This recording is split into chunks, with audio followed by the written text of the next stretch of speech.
what happens if you combine slow stitching and Victorian crazy quilting? Well, anything goes. Join me step by step as I create a fabric collage, add all kinds of trims, cording, lace, and ribbons. Use a template to add a bird, stitch a spider web, and add lots of colorful decorative stitches.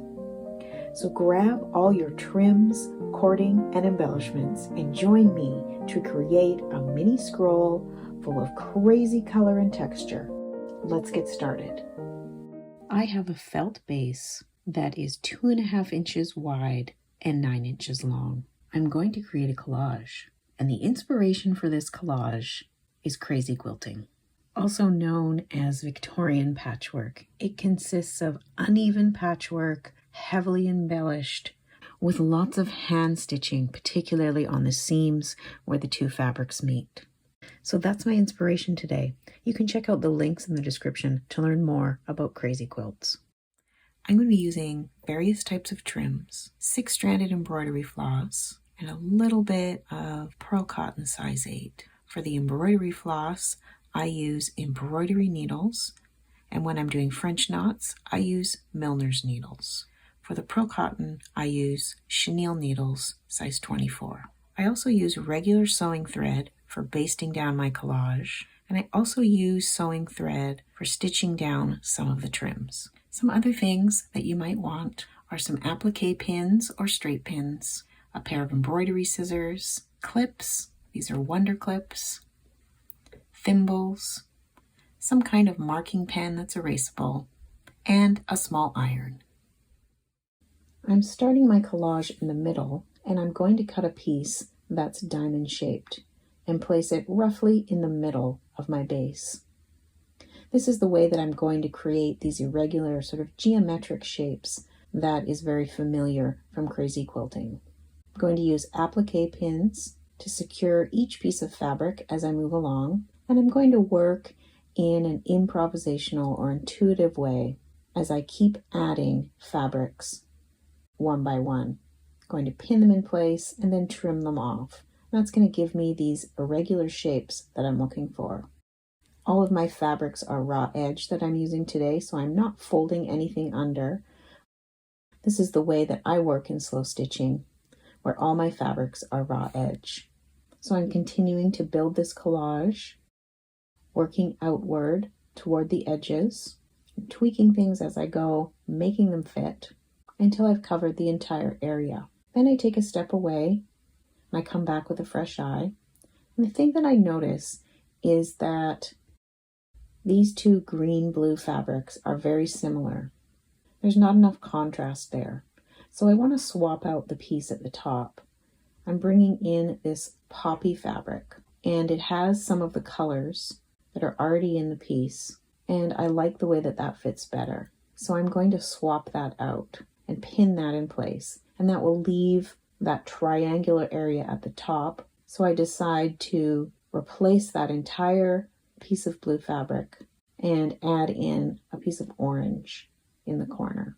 And there's one other element that I'm going to add to this collage, and that's a flower. I have a piece of fabric that has pink and black in it.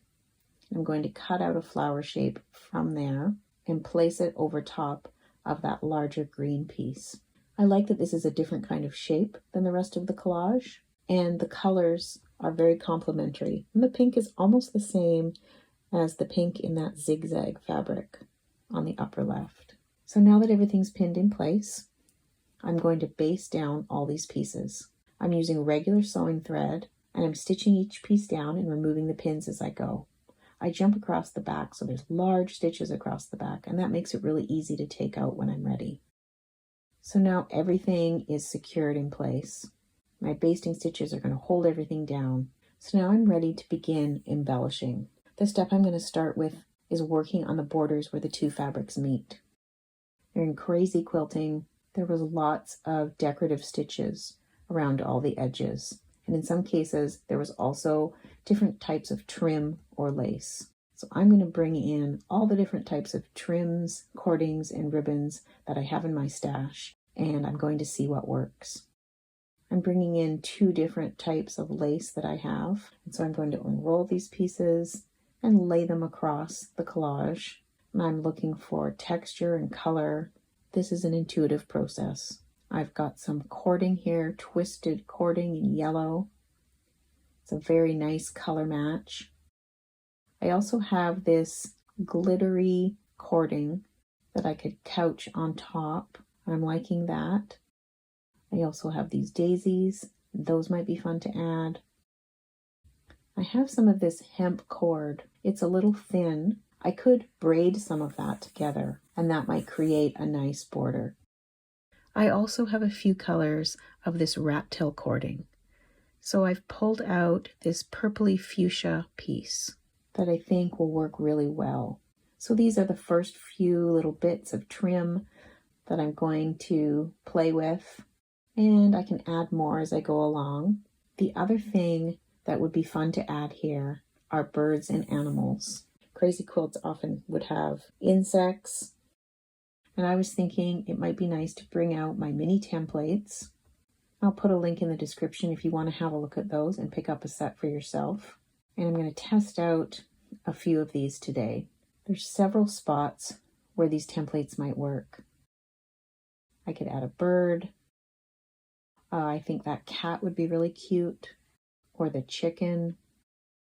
Even a bunny might be sweet here. So I'm going to keep these to the side, and when I'm ready, I'll bring them out again and decide which shape that I want to add to my piece. I took 3 strands of that hemp cord in this pale teal color, and I braided them together. So I can also use that as a trim. So now that I have lots of different trims and options, I've pulled out some floss colors. I'm going to use Ecru, which is an off-white color. I also pulled the same color out in the pearl cotton size 8. So I have an option of using either of those. Then I pulled some colors from this piece, pulled out this electric blue color. I've chosen this color for that green. I chose this color to match with this yellow cording. It's a bit darker. I think it goes with the colors in the piece. And then for those darker shades of the orange brown, I've chosen this color. And then I chose this deep color here that I can move around the piece. And I could also, it almost matches this one. It's more red than that. So I pulled out one that's a closer match. So I may use this one, but I may just use this one to blend those different shades of that really saturated purpley red color. I may also pull other colors out as I go, but this is a good starting point. I'm going to start with this rat tail cord. I'm going to start by stitching this down right on this seam between these fabrics. One option is to thread this onto a big eye needle and pull it to the back. You could also tuck it under the fabric here and hide it. Depends on the bulk of the piece of trimming you're using, what's best. With the lace, I wouldn't pull it to the back, obviously, but I may decide to pull this to the back, or I may bury it as well. So those are 2 options for dealing with a thicker, heavier cord. So I can use a matching color to stitch this down, or I could use the off-white to stitch it down, or I could use a completely different color. Really anything goes here. So it might be nice to have this color couching it down. The stitches would really show with that. Could try and make them coordinate and use this color. If I made the decision that I want every seam to have some of this off-white color, then I could use this to stitch down this cording. Lots of options. I'm going to use this matching color. I have 2 strands of it threaded onto an embroidery needle. Tied a knot in the end and I'm coming up here. Could pin this cording in place, and that might make sense depending on the fabrics and the cording that you're using. Holding this end, and I'm taking a stitch, couching down that end, and I'm going to take a couple of stitches there.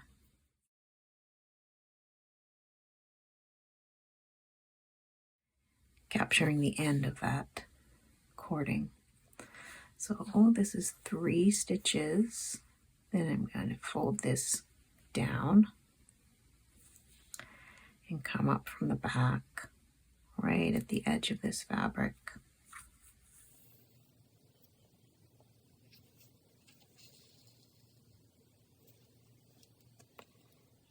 I'm going to hold the cording where I want it. Come up beside the cording, go over top, and that encases it. Moving about 1 centimeter, about 1/4 of an inch, and taking another stitch. So this line of stitching is going to be more invisible. I can come back later and use a different color, or use the same color and extend my stitches out.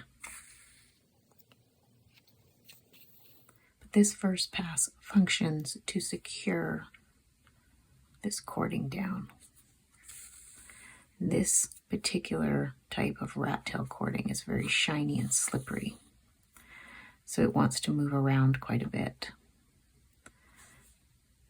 That's why I'm deciding my first goal is to get it in place.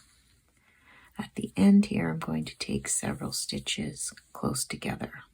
So at the end here, I could cut the cording right flush to the edge and stitch over it. I could cut it a bit longer, fold it to the back, and stitch it down. That would be a very good option if your cording is one that frays a lot. Here's the other end of this. Frays a little bit. So I think that with this piece, I'm not going to decide yet, so I'm going to give myself a little bit extra that I can fold it under if I want to. So I'll cut it off here. So there's my little end, and it's been sewn over multiple times, so I feel like it's secure. And there it is hidden underneath. So I'm going to tie off at the back right now. So there's my first bit of couching.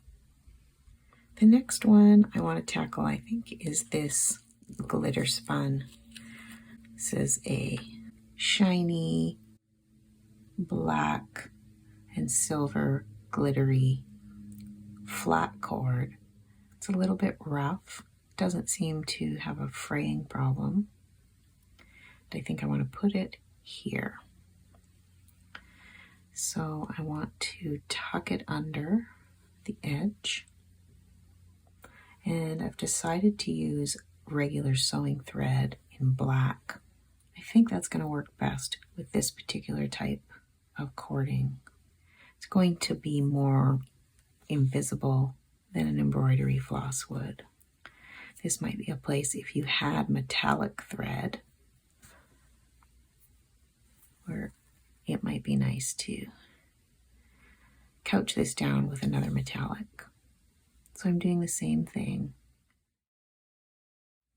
going around this piece. I think in this case, what I might do as well is I might come up and go down right in the middle of this cording. I feel like that's secure now. So I will take one more stitch. And then stitch down this cording, taking a stitch about every 1/4 inch. So now I've come to the edge here.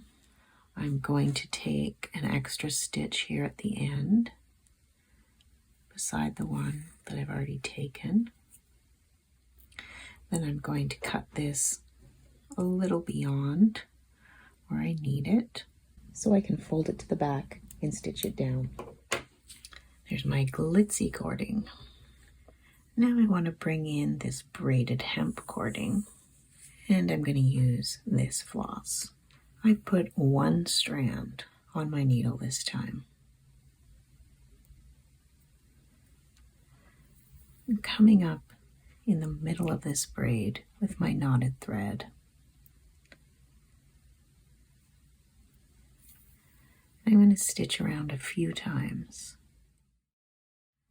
wrapping it, creating a few knots and wraps here. And that's going to allow me to cut this end off where it began the braid. So I'll cut just below where this big knot is. And I've stitched through that, I think enough that it's going to hold. And then I can tuck it under the edge here. And I'll take my needle down to the back.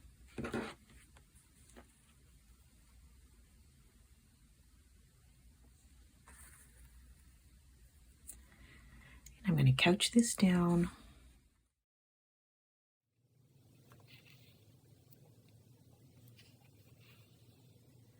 Now that's in place. Now I can stitch along this seam between these two fabrics. Well, it's not a seam. I can stitch along where these two fabrics meet. And this one I'm going to come up a few times on this and go directly down right through the braid. I do that a couple times, and because I have one strand of floss, it shouldn't show up too much. There, I'm going to come up kind of in the middle, and then on the outside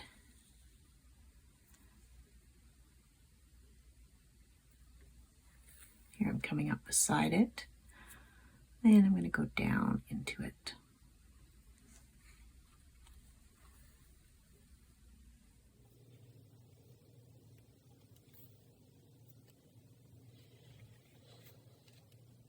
I am very close to the edge here.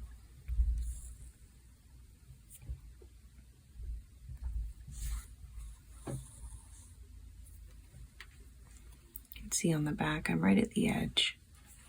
It's hard to tell because of the overlap on the edges. I'm going to do the same thing I've done before and take extra stitches right at the edge to secure it.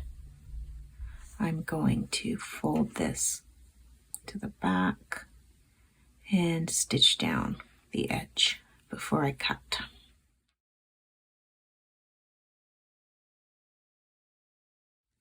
I'm going to go around this a few times back here to secure the cord and keep the braid from unraveling.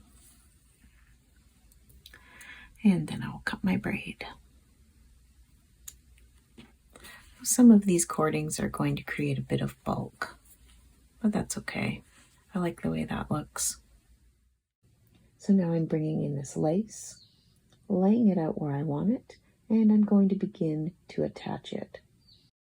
Every trimming is going to have a different method for attaching it. It's all based on the qualities of that trimming. So I've stitched through the peaks and valleys of this.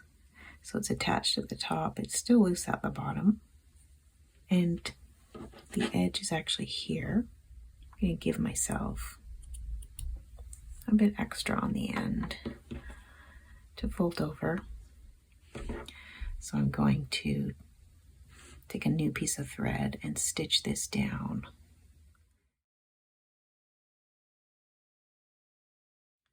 I like this piece here. So I have one strand of a closely matching floss. I'm going to do the same thing I did with the braided. This one tends to come apart.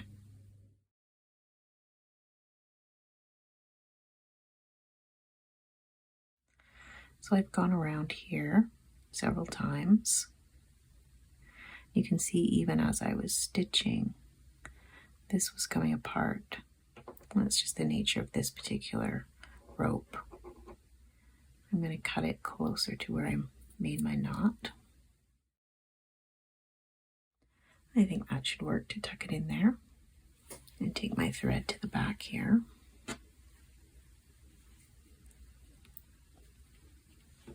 Pull my thread and tuck everything under. So here with my stitches, I'm trying to follow the twist of this rope.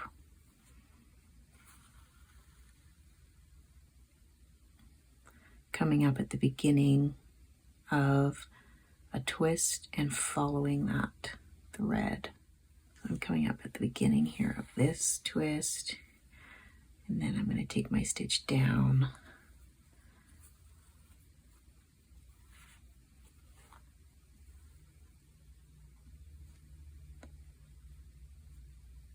And that seems to be working to make this stitch invisible.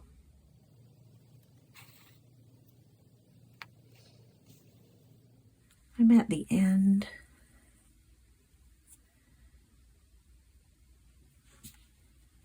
Taking a couple of extra stitches, and I'm going to fold this to the back and stitch it down and try and make a little kink, and then I'll stitch down and cut. So I have some of this mustard colored lace that I think is going to work well here, right up in this corner. And there's a flower design on it that fits very well here. So I'm going to cut out that flower design, leave some on the edge to tuck under. I'm going to fold it to the back, and I'm going to stitch that in place. And that's a nice element to bring in. So that's what it looks like on the back. And there it is on the front. And that little flower fits perfectly there. At any time, you may want to come in with some more stitches.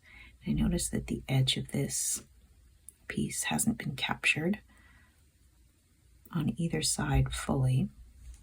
It's been captured quite well here, but it's a bit, and what I mean by captured is you can see the edge comes away. So I'm going to come in with this floss that matches in 2 strands, and I'm going to add some stitching that's going to be decorative, and also it's going to function to secure down these edges. I'm choosing to use straight stitches. They're going to add some texture and color, and they're going to pull that fabric in and down and secure those edges in place. So now that I've made it to the edge, I've decided to fold this under and switch to a blanket stitch.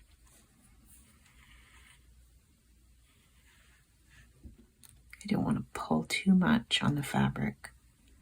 I want to keep it tucked under the edge of this lace. I'm going to place a clip there. I'm hoping that will prevent too much pulling as I stitch the blanket stitch here. It's a little awkward. I feel like it might be helping, so I'm going to embrace the awkwardness of it all. And now I'm coming back with another pass of blanket stitch in between these previous ones in this off-white color, and I'm going to blend it right into the edge of that lace. Then I'm going to bring my thread to the back. That last blanket stitch, just pull it towards the back. Then I can come in here and take 1 or 2 stitches to hold that lace on the edge. So there's a little bit of this fabric that's pulling right towards this yellow. So I can come in with any color that I want. I can do more of this teal along here. I could do some of this yellow color. Either one would look nice. I think I'm going to choose to do the teal. And so I added a line of stitching here, and then I came back and added some more blanket stitching. So that little area is starting to come together. So I added these little daisies, and I brought in this matte pink trim, thinking it will be really nice here. So I'm going to add that. I also have some ribbon. This is just regular ribbon, satin ribbon. I thought that might be nice here. So I have 1 or 2 more spots to add some trim. So I have added some sort of either stitching or cording each join. I haven't done anything here, so I need to add some stitching here. And I'm going to pick a matching color. and stitch a little bit in the background, and that will attach this piece.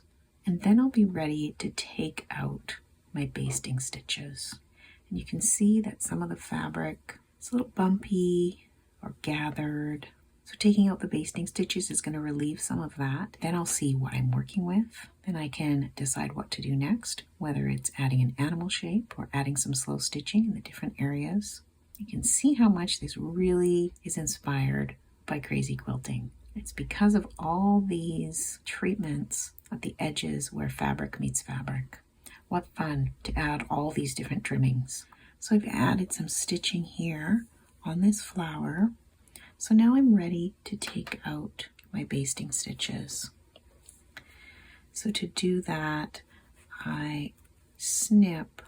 Sometimes some of these stitches have been encased in the other stitching I've done on the front. So I want to be very gentle in pulling them out. So I snip all the larger threads and then I just pull them out. You can see here that this stitching that I've done goes over top of my basting stitches. So that's an example where I like to cut the threads. And then what I do is I take a needle, take the thread off of this one, and I use the dull side of the needle and I just put it under the stitches and pull them out.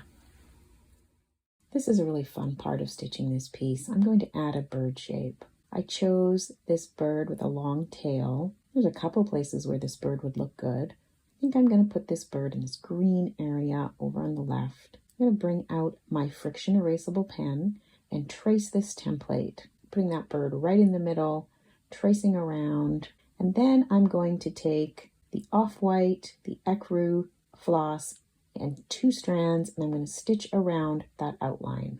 So here's the bird. I've stitched around that outline, and now I want to come in with that erasable pen again, and I'm going to add an eye and a wing. And then I'm going to stitch those in that same color and add a tiny French knot in black for an eye. So here's my wing shape and my little eye. I've added some details on the beak, and I'm really happy with the way that that bird's looking. So now I'm ready to add some slow stitching to some of these pieces of fabric. I'm starting here with this blue piece. I have 2 strands of a coordinating thread in that electric blue, and I'm simply tracing the outline of the pattern on that fabric. There are these swirl shapes, so I'm tracing around those with stitching, and that's going to make them pop out. So here's that stitching completed, and I may add some more later to that, but I'm happy with the way that's looking now, and I'm moving on to this very deep burgundy color. I'm going to do some stitching there. Now there's this green shade in that fabric, and it very closely matches the green where I've stitched the bird. So I'm going to bring out coordinating floss, and I'm going to do slow stitching in the background of this piece. I'm going to create some straight lines. So here are my straight lines of slow stitching that I've added to this piece. That's added quite a bit of texture, and I like that green color in the background. And now I'm going to move to the right hand side, and I have that electric blue floss again, and I'm going to stitch along the edges where these 2 fabrics meet. I'm going to stitch straight stitches. This is going to join where these 2 fabrics meet and keep that fabric from coming up. And it's also going to add that textural element that I'm trying to create all over the piece. I did that, and then I turned and I created the blanket stitch along that end in that same color. And now I'm going to add some French knots. And I think this is an element that I want to add in more than one spot in this piece. I'm going to start in this green area, and I have a contrasting thread in a sort of rusty orange color, and that matches with the other rusty brown that's in this piece. So to create the French knot, I come up and I wrap the thread around my needle 3 times, and then I go down right beside where I came up, and I pull that wrapping tight and I pull through. So I'm going to continue moving down this diagonal line, creating more of these French knots. So I've just gone around and done blanket stitching on the edges, changing color from time to time. Let's pull everything in, and it's created a cleaner picture on the edges. So I still have some more stitching that I can do. Sometimes it's good to step away from the piece and come back and look at it with fresh eyes. I've done that here, and I'm looking at this area, which is quite a bit darker than all the other areas. Even with this stitching, it still hasn't toned it down to make it blend as much as I'd like to. So I've been thinking about putting something here. Could be another animal shape like I did here. I could stitch in a lighter color here. Then I was looking into my stash again. And I have this small strip. I'm wondering if particularly this flower matches this color. That color's here. It's close to some of the colors in here. If I put this right over top, I'm going to split this in two, break it up a little bit, and lighten up the dark areas. And I don't mind that I've already stitched here and I'd be covering up some of my stitching. That's part of my process often, that some of my stitching gets covered up, and that's okay with me. And I can cut these sides down to make it smaller and make it fit in this area so that this flower is central. So I can have these green bars going this way. I think I'm going to use some white or off-white thread to stitch in this white area and maybe in the center. I'll just trim it a little bit more. So I'm going to stitch that in place. So that's attached, and I'm liking those colors. Putting this here has added another color, this bright light green. So I'm going to bring that into the piece and do some stitching in other spots to integrate that color. So I stitched some green along this edge to make this more of a box shape. I added some French knots here in green, and I added some green here. So it's nice to bring in this color and then move it around to a few other places. Now I'm going to stitch in this area with this color, which is very similar to the colors here, and also the color I've stitched here. I'm going to move it right up here. So I used that darker fuchsia color to surround this flower and add some marks in the middle. And now I've moved up into this piece of fabric, and I'm using a color that matches this lilac-y color here. And I'm going to stitch around these poppies. This piece of fabric is in my Spoonflower shop, and I'll put a link in the description if you want to have a look at it. This was created from one of my paintings. It's a painting of abstract poppies, and it has reds and purples and pinks and lavenders, and for the part that represented the greenery and the leaves, there's shades of this teal color. This is printed onto their cotton. It's a little bit thicker. I think I'm going to order it again, and I'm going to get it in a thinner cotton lawn material and see how I like stitching on that. This is a very nice, substantial cotton. This would be perfect for quilting or making a pillowcase, or it's a really nice, tightly woven fabric. I think this design would also be really nice on something thinner, a little more drapey. So what I'm doing here is just I'm kind of tracing the shape of this poppy, creating a different stitch pattern than I have done in the other sections. I did the lines here. I traced the design on the fabric for these two pieces. So I thought that this stitch pattern would be slightly different. And for this flower, the stitching is a little more dense than in some of the other areas. So I think it's nice to have a mixture. You're doing something that's got so much to look at and so much going on. It's nice to vary the different areas and give the eye a variety of things to see. I think in a piece like this, what's nice about it is that each time that you look at it, there's going to be something else that your eye is drawn to. I think also it might be nice to do some blanket stitching in this same color along here to tie it together. So I'm going to fill this space using this kind of idea of tracing the shapes. So I want to outline these flower shapes with a darker color now. So I'm choosing one that is very close to the color that's here and the color that's here. So I brought in that darker color, and I also outlined this one poppy that's hidden by the lace. I thought that was a nice way to tie everything together. Now I'm going to move to this area. You can see that there's a very faint crosshatch design on this yellow fabric. That had me thinking about traditional crazy quilts that always had a spider web somewhere on the quilt that was supposed to be for good luck. So I think that my take on the spider web is going to be to create a blanket stitch and connect it like a mosaic. You can see more detail about how I create this stitch in 2 other videos that I will link below. What I'm going to do is I'm going to start over in this corner.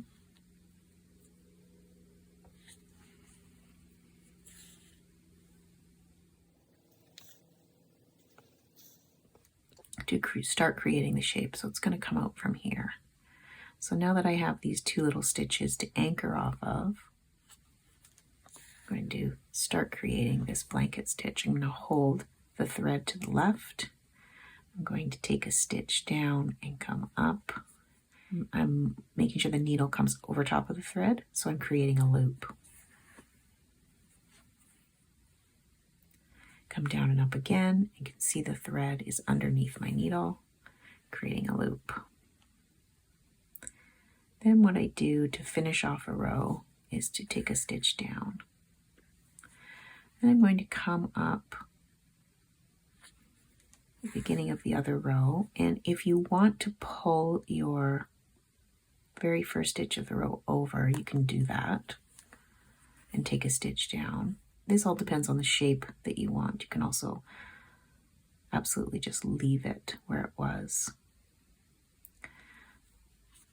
So I'm going to come up and I'm going to make another row, and I'm going to stitch. I'm going to place my needle in between the bar of the last stitch. Sometimes it's nice to make these stitches different lengths, especially if I'm making a nod to a spider web. I'm going to try to not make things too uniform. And there's my next row.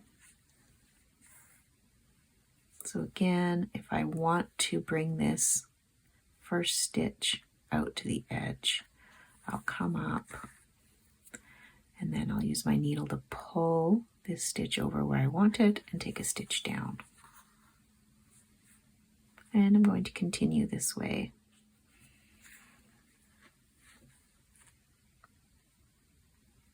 And so because the way I'm working, you can see that it won't be hard to end a thread and start a thread. You can end and stop anywhere.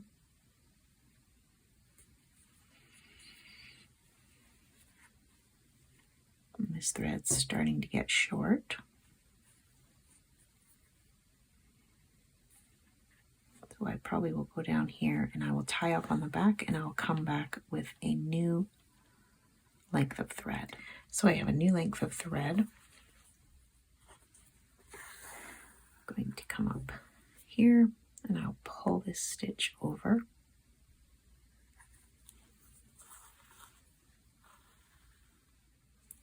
And I will continue making this mosaic or web shape. So I've worked my way over to here, and I'm going to stop here. I could fill the entire area with this, but I think by leaving it with this rounded shape at the top, it really gives a nod to the spider web idea. So now I'm going around and adding French knots. I've added a little cluster here. I've put some in here. I'd already put some there earlier, and I'm just going to dot them around the piece. I'm starting to add some just here and there, and I'll probably add some here. And I'm not planning out where I'm putting them on this piece, just moving around. Not going to add them very close together on this part. It's nice to have a variety of very close together and spaced out to give some variety. So let's take a look at this from left to right. Here we have straight stitches, French knots, and I've crossed the stitches here to make X's at the seam. I traced a bird shape, stitched the outline, and added a wing and an eye, and there's green stitches in the background. There's cording here that's been couched down, and then I've embellished it lightly with matching thread. In this section, I used a blanket stitch to create a mosaic or a spider web shape. There's cording here and here, daisies here. This section is lightly stitched with a green color in opposition to the colors in the background. Here I've outlined the design of the fabric and added French knots. There's cording here, there's braided hemp that I've couched down. I've traced the outline of this shape. There's lace here. There's a glittery cording here. This was a piece of ribbon that I appliqued down, and in the background there's straight stitches. I traced the shape of these poppies in 2 different shades and then added some straight stitches in the teal. There's some cording here. There's a ribbon here. I put lace over top of the fabric here. I added straight stitches to the background of this fabric. I cut out the shape of this flower from fabric, and I stitched in some complementary colors. There's French knots here, there's French knots here, and some cross stitches here. There's blanket stitch all around the edges in different thicknesses. In some areas, the stitches are very close together, and then in other areas, they're more spaced out. There's so much going on here. Just like in traditional crazy quilting, there's so much texture and color, and the borders where all the fabrics meet, there's cording and embellishment. I still have to add a backing to this, and I could also add to this scroll. So for now, I'm going to wrap it around this wood bobbin. I'm taking a piece of ribbon that has wire in it.